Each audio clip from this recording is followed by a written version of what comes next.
You don't understand. In a dead world, love is dead. Love doesn't die. Watch.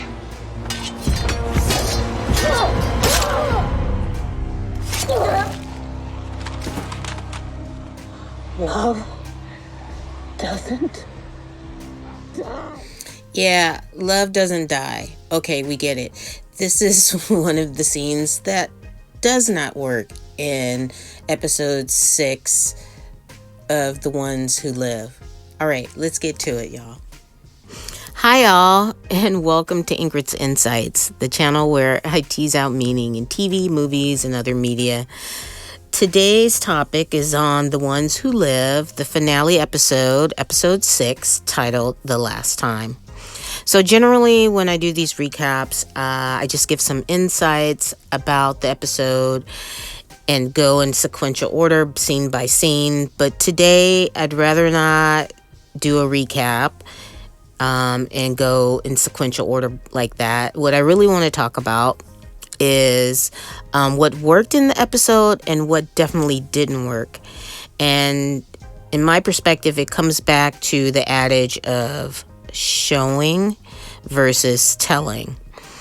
And there was so much telling in this episode, it became distracting. And to me, it really put a damper on the series as a whole. As the finale episode, there are some really great universal themes in there that I think that came off as very corny and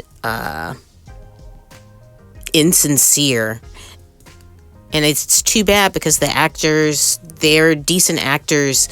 Thorne, who played Mezzanine in Lucifer, is a great actress. I've enjoyed her. Denai Guerrera is a great actress. And Andrew Lincoln, they're all, top tier. And their acting just wasn't as convincing as it could have been. So that's what I want to look at today. What worked and what didn't work in the finale episode, The Last Time in The Ones Who Live. From the start, the scene opens with Michonne and Rick making love, being vulnerable with each other, which is one of the overall themes. Believe in love, love conquers all, love never dies, which is a piece of dialogue that is repeated several times. I think the scene complements that theme. It works.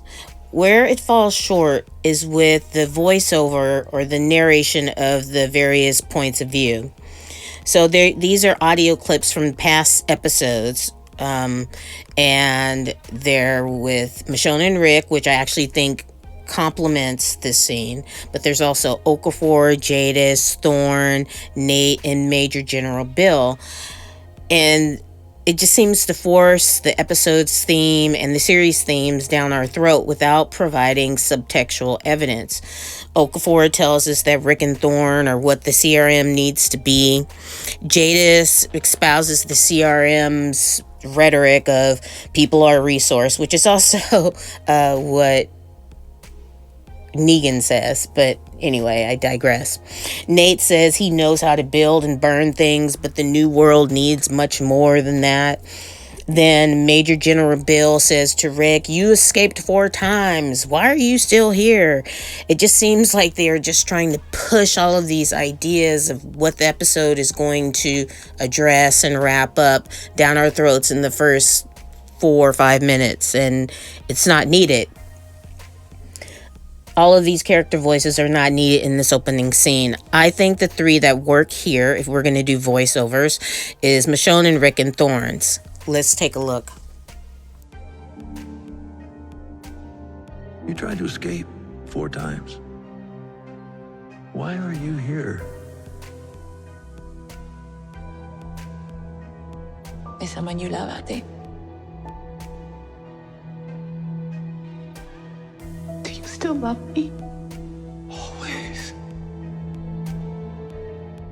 As I was editing, I noticed that Major General Bill's voiceover still was left into the clip, but I'm thinking What I'd like to know is make a comment. Do you think that Major General Bill's voiceover is appropriate in this particular scene? I don't get it. I don't see how it relates, and I don't think it's necessary. But let me know what you think in the comments below.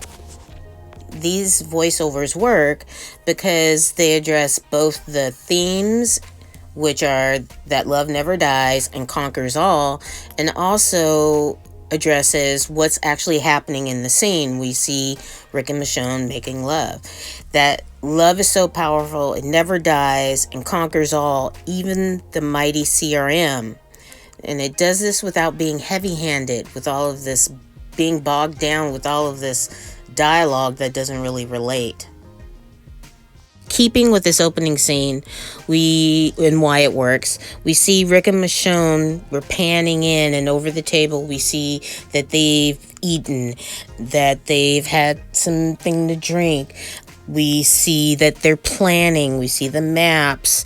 So they're being like physically nourished, mentally, spiritually. And when I say spirit, I mean actually as in their spirit, not at all a religious sense.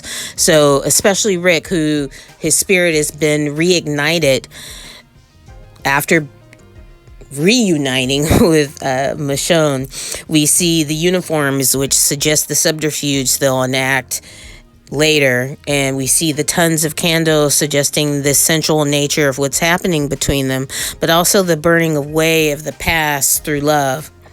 We see Rick on top this time in his divine masculine, and if you remember in episode 4, Michonne was taking the lead in their lovemaking. You know, Rick had been kind of emasculated through trauma by the CRM, but he's gotten his mojo back. So again, all communicated without exposition. Rick picks up the ring from among their weapons, their physical weapons, her katana and his axe, showing how love is the most powerful. But as the episode goes on, the writers sully these moments with cringy dialogue.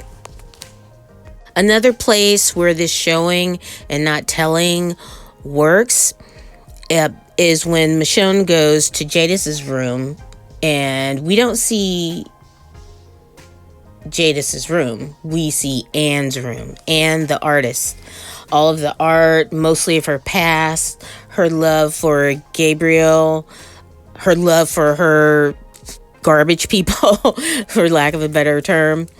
Her love of creation showing through. We see Anne's artistic nature with her scattered canvases and general mess.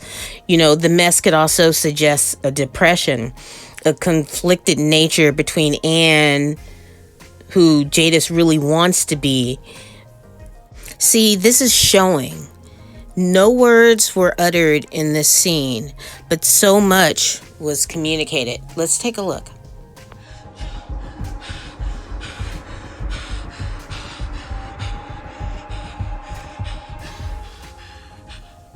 Again, not a word was uttered, but we hear Michonne's belabored breathing, and clearly we see a sense of both of Michonne and Jadis's minds. Michonne frantically looking for the dossier, scanning Jadis's cluttered and conflicted looking room. We even see as Michonne, again, without a word, her eyes catch a glimpse of the cat, which has a significant meaning here. And she finally finds the dossier. So Michonne's breath steadies as she sees the cat. But let me give you some background on the cat. So Michonne loves art just like Jadis does. We get some of that background later on in The Walking Dead. And in season 3, during the Clear episode of The Walking Dead, she helps Carl retrieve a family photo of Rick, Carl, and Lori all together. And it was hanging up at a local pub in Kings County, Georgia, where Carl and Rick are from. So once she's there, she grabs this mosaic type cat sculpture. And now It provides the synchronicity that shows Michonne the way to the dossier. And she gets it from Jadis's cat, which is this kind of more militaristic, made out of metal cat. But you can see that these two women have the similarity, which is this love of art and beauty. So these are the subtle touches that show the viewers what's happening, as well as alluding to this subtext. And we don't have to dwell in this bog of dialogue to get the information. It's really just like kind of the chef's kiss. I also enjoyed seeing Jadis's writing and syntax, explaining how dangerous Rick and Michonne were, detailing where to find Alexandria. Even the audio of Michonne ripping the dossier up with such a grimace on her face, that was, it conveyed so much.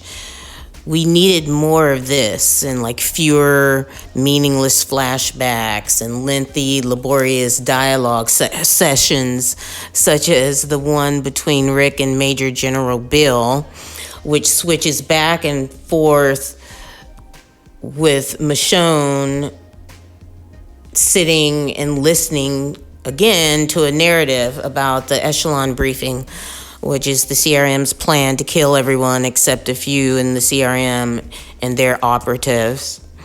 So, as a side note though, visually, the show is stunning. I got so many great stills and videos. The cinematography was captivating.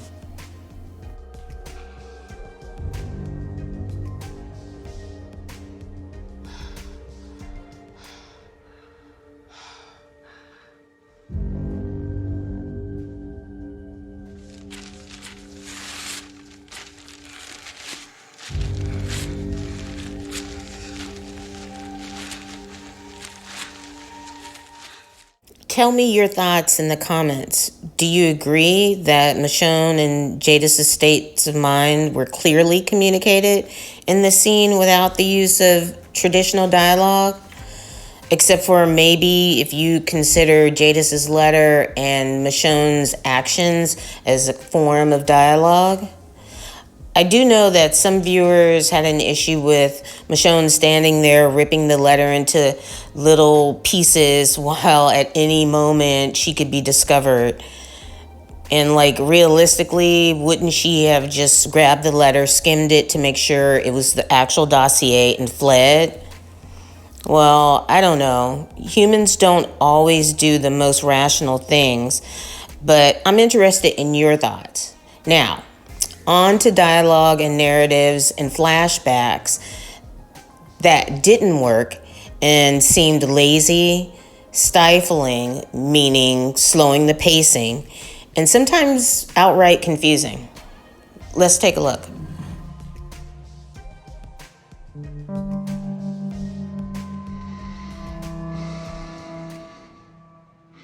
I want you to reflect on your life. On all your lives, before and after. All the before and afters.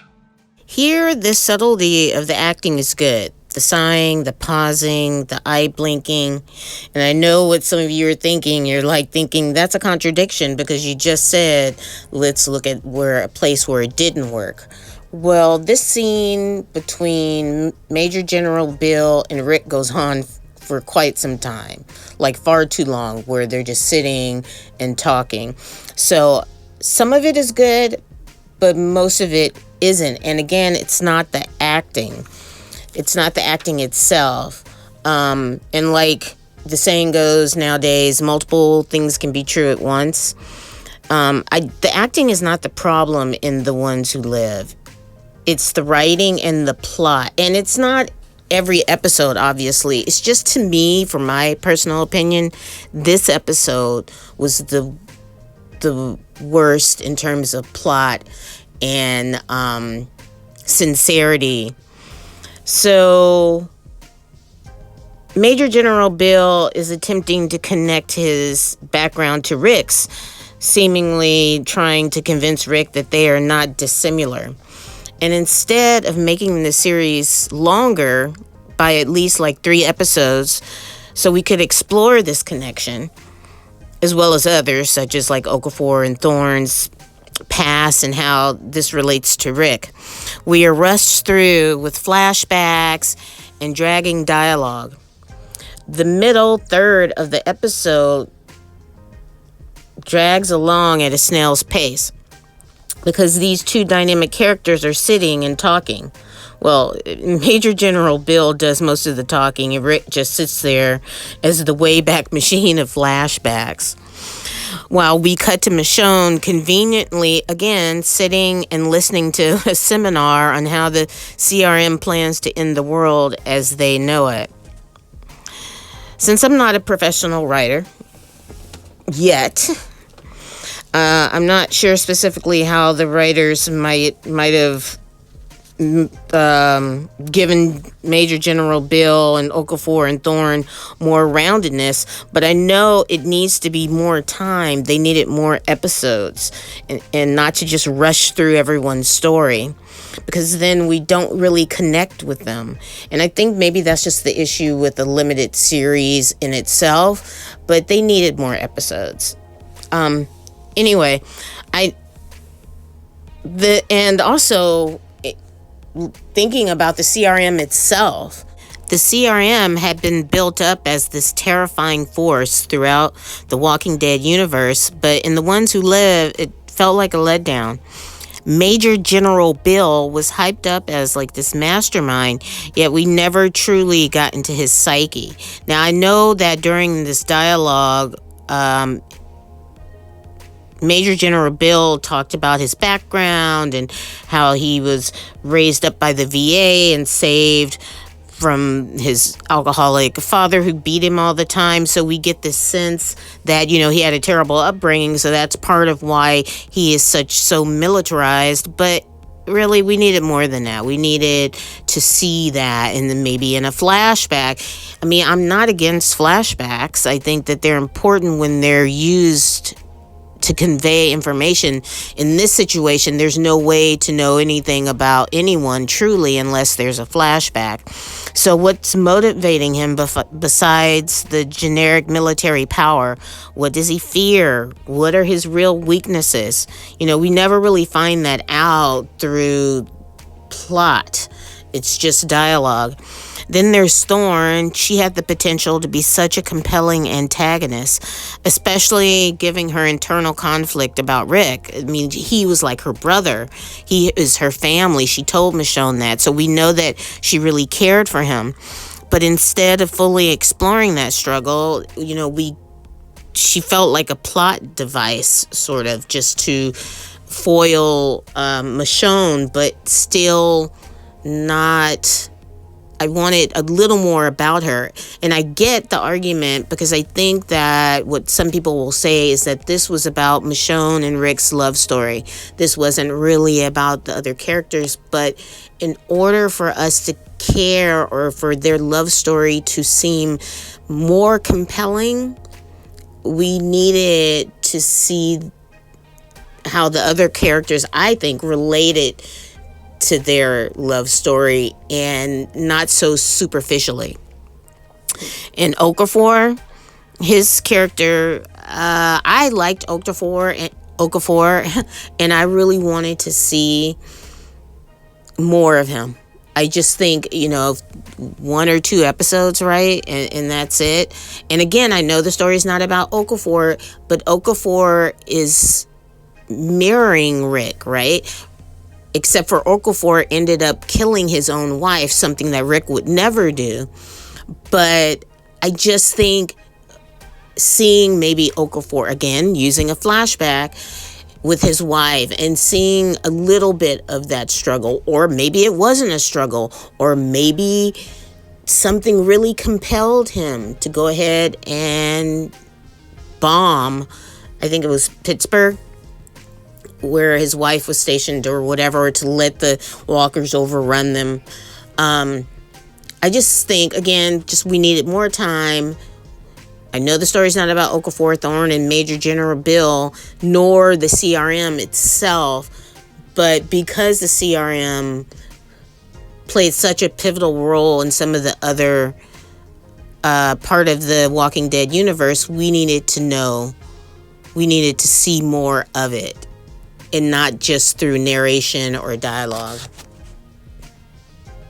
All right, I might be going off on a little bit of a tangent because this is about episode 6, but I wanted to include some of that dialogue. And again, I said dialogue isn't enough, but and it isn't. I still, because of this dialogue, I wanted to know more about Okafor, but I wanted to share a little bit of that scene. So let's take a look and listen.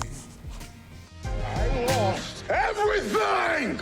I bombed Atlanta, and I bombed Los Angeles, and I was en route to do the same to Philadelphia. Estelle, a Marine named Estelle, that was my wife. And 4,000 other people.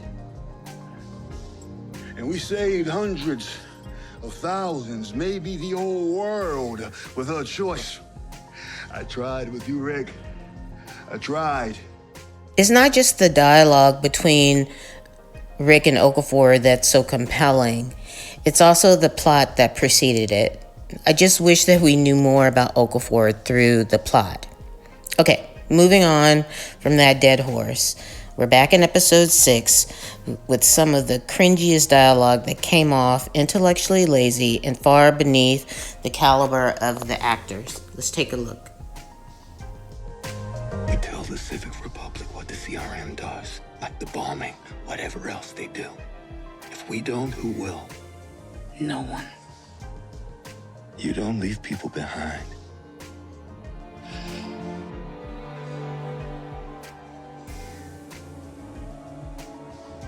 This is the shit we do. Though this looks like the opening scene, this is actually a flashback that happens near like the last 1/3 of the episode. It's explaining their plan when no exposition is really needed, and it delivers the line, "It's the shit we do," which is also stated again as Rick and Michonne set up the explosives to take all of the CRM soldiers out. As a side note, that explosion scene, which is being cinematically stunning, but far beyond the viewer's capacity of suspending disbelief, but I digress. But getting back to the dialogue, the line came off as forced, as in inauthentic to the characters in the moment, and Rick and Michonne as we've known them. It was said to reinforce the idea of them being the badass couple that defy the odds always, which is something that doesn't need to be said, but shown. Now on to the last bit of insincere, artificial dialogue. Okafor is right. You was right. Saved hope. Deal was wrong. So Thorne, with her dying breath, says Okafor was right and Bill was wrong and something about hope, and hands her mask over to Rick. Like, nah, not really. I'm not buying it. It would have been better if she would have been dead already or turned into a walker, with Rick or Michonne ripping the mask from her face. And I'm not saying that Thorne couldn't have come to this conclusion about Okafor and Bill, but not moments after stating love is dead and defending the CRM. It would have been more plausible for her to have changed her mind earlier in the episode before she dug her heels into fighting Michonne to the death. All right, people, we're in the home stretch here. But before we conclude, if you've stayed this far into the video, thank you. As a newer YouTube person, I appreciate your time. Please like, subscribe, comment, and share. It helps my content get out there and grows my channel. All right, so to wrap it up, let's end on a high note and finish on what worked despite the things that didn't. The final scenes worked for me for different reasons. I particularly liked Rick and Michonne's brief helicopter ride to meet with RJ and Judith. The use of the phone etching revisits the idea of believe a bit longer without saying it. Seeing Rick's nervousness or his PTSD and Michonne being there to calm him, again, all through subtle actions, communicated something that rang true. Citizens are now free to leave at will, and the city will now welcome new citizens as they may arrive. With oversight of the military now in the council's hands, the CRM's priority has shifted beyond the CR's defense. This sets us up for the final scene of the series, the reunion. Now, I agree with many viewers' perspective that the actor playing RJ needs a few more lessons to become more convincing. And I'm not putting him down personally, but as a convincing actor, he just needs more time. I also feel that the setting seemed somewhat confusing because we had no idea where they were exactly. But anyway, let's put that aside because this is all supposed to be the good stuff, right? Ending on a positive note. The family reuniting after all of this time, and even RJ's last lines had me choked up. I can't lie, I don't know if it was the music or just the panning out, but it was just really, it brought tears to my eyes. And it was, it seemed probably a little corny, but heartfelt nonetheless. You're the brave man? As an aside, I think that Rick's very long pause here adds a subtle but needed dramatic effect. Like he's questioning himself. Is he the brave man? Yeah, he's the brave man. Maybe you can call. I knew you'd come back. How? I believed. All right, so that's it. Thanks for sticking with me and supporting my channel. Please like, subscribe, share, and comment. Toodles.